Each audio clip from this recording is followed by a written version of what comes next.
ഇന്നത്തേത് എണ്ണയിലൊന്നും മുക്കി പൊരിക്കാതെ റവ വെച്ചിട്ട് ചെയ്തെടുക്കുന്ന ഒരു അടിപൊളി സ്നാക്സിൻ്റെ റെസിപ്പിയാണ്. അപ്പോൾ അതുണ്ടാക്കുന്നത് എങ്ങനെയെന്ന് കണ്ടു നോക്കാം. നമുക്ക് വീഡിയോയിലോട്ട് പോവാം. ഇതിന് വേണ്ടിയിട്ട് ആദ്യം തന്നെ ഒരു പാത്രത്തിലോട്ട് 2 കോഴിമുട്ട പൊട്ടിച്ചൊഴിച്ചെടുക്കുന്നുണ്ട്. അതിൻ്റെ ഇതിലോട്ട് ഒരു 1/2 ടീസ്പൂൺ വാനില എസൻസാണ് ഒഴിച്ചെടുക്കുന്നത്. എസൻസ് ഇല്ലാത്തവർ ഒരു 2 ഏലക്കായ കുറച്ച് പഞ്ചസാരയിൽ പൊടിച്ചിട്ട് ചേർത്ത് കൊടുത്താലും മതി. ഇനിയിപ്പോൾ ഞാനിതൊന്ന് ബീറ്റാക്കി എടുക്കുന്നുണ്ട്. ഇതിപ്പോൾ ബീറ്റ് ചെയ്തിട്ട് എടുക്കണം എന്നൊരു നിർബന്ധമില്ല. നമുക്ക് മിക്സിയിലിട്ടിട്ട് നന്നായിട്ടൊന്ന് അടിച്ചെടുത്താലും മതി. ഇതൊന്ന് ബീറ്റായിട്ട് കിട്ടിയൊരു സമയത്ത് ഞാനിതിലോട്ട് 1/2 കപ്പിനെക്കാട്ടി കുറവായിട്ട് പഞ്ചസാര ചേർത്ത് കൊടുത്തിട്ടുണ്ട്. എന്നിട്ട് ഒന്നുകൂടി ബീറ്റാക്കി എടുക്കുകയാണ്. ഇതേ രീതിയിൽ നിങ്ങൾക്ക് മിക്സഡ് ജാറിലിട്ടിട്ട് ഒന്ന് റെഡിയാക്കി എടുക്കാവുന്നതാണ്. ഇനിയിപ്പോൾ ഇതൊന്ന് ബീറ്റാക്കി എടുത്തതിന് ശേഷം ഞാനിതിലോട്ട് 1 കപ്പ് റവ ഇട്ടെടുക്കുന്നുണ്ട്. ഇനിയിപ്പോൾ റവ മൊത്തത്തിലായിട്ട് ഇട്ടെടുക്കാതെ കുറേശ്ശായിട്ട് ഇട്ടെടുത്തിട്ട് ഇതുപോലൊന്ന് റെഡിയാക്കി എടുക്കുക.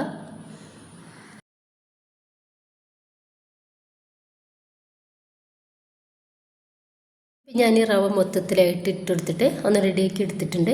ഒരു 15 മിനിറ്റ് നമുക്ക് ഇതൊന്ന് റെസ്റ്റ് ചെയ്യാൻ വേണ്ടിയിട്ട് ഒന്ന് മാറ്റി വെക്കാം.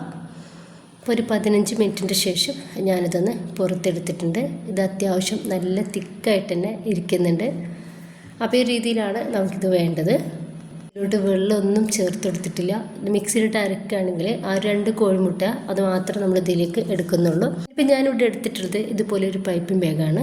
അപ്പോൾ നമുക്ക് സാധാരണ കവർ എടുത്തിട്ട് ഇതുപോലെ ചെയ്തെടുക്കുകയും ചെയ്യുക. അല്ലെങ്കിൽ ബോട്ടിലാക്കിയിട്ട് ആ ഒരു ബോട്ടിലിൻ്റെ മൂടിലേക്ക് ചെറിയ ഹോൾസ് ഇട്ടെടുത്തിട്ട് അങ്ങനെയും റെഡിയാക്കി എടുക്കാവുന്നതാണ്.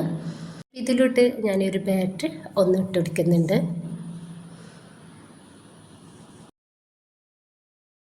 ഇപ്പോൾ ഒരു പൈപ്പ് ബാഗ് നമുക്ക് അടിയിരുന്ന് കട്ട് ചെയ്ത് കൊടുക്കാം. ചൂടായിട്ടുള്ള പാനിലേക്ക് വളരെ കുറച്ച് വെളിച്ചെണ്ണ സ്പ്രെഡാക്കി കൊടുത്തിട്ടുണ്ട്. അതിലേക്ക് നമ്മുടെ ഒരു ബാറ്റർ ഇതുപോലെ ഒന്ന് ചുറ്റിച്ചിട്ട് ആക്കി കൊടുക്കാം. ചെറിയ തീയിലിട്ടിട്ട് വേണം റെഡിയാക്കാൻ വേണ്ടിയിട്ട് നമുക്കിതൊന്ന് മൂടിക്കൊടുക്കാം. അപ്പോൾ അടിഭാഗം ഒന്ന് റെഡിയായാൽ നമുക്കിതൊന്ന് മറിച്ചിട്ട് കൊടുക്കാം. ഇതൊന്ന് റെഡി ആയിട്ടുണ്ട്. നമുക്കിത് പാനിൽ നിന്ന് എടുത്ത് മാറ്റിയിട്ട് ബാക്കി കൂടി ചെയ്തെടുക്കാം.